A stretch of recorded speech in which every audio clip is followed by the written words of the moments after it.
Le plein accomplissement de la loi, c'est l'amour, écrit saint Paul.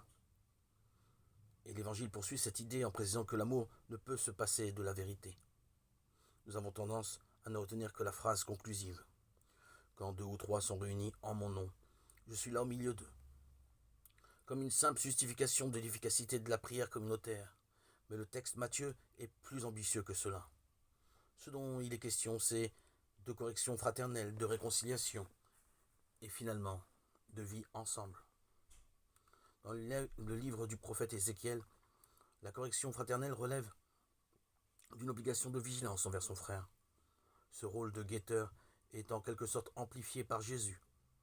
Avant de tenir ses propos sur le frère qui a commis un péché, Jésus déclare à ses disciples « Malheureux, celui par qui le scandale arrive » Matthieu 18, 7. Le péché dont il est question perturbe la vie communautaire et jette le discrédit. Un processus de correction fraternelle gradué est proposé afin d'éviter l'arbitraire et d'ouvrir à nouveau les portes du salut. La seconde et sage proposition est directement inspirée du Deutéronome. Il ne suffira pas qu'un seul témoin se lève contre un homme coupable d'un crime, d'une faute, d'un péché, quel qu'il soit. Pour instruire l'affaire, il faudra la déclaration de 2 ou 3 témoins, Deutéronome 19, 15. Nous sommes tous une communauté de frères et de sœurs, et davantage une communauté où chacun est responsable de la foi de ses frères. La responsabilité de chacun incombe à tous. Les membres de la communauté, des assemblées, soucieux de faire la volonté du Père.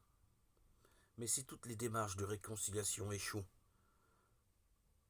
le pécheur qui refuse d'écouter se met de lui-même et de fait en dehors de la communauté, qui le considère alors comme un païen.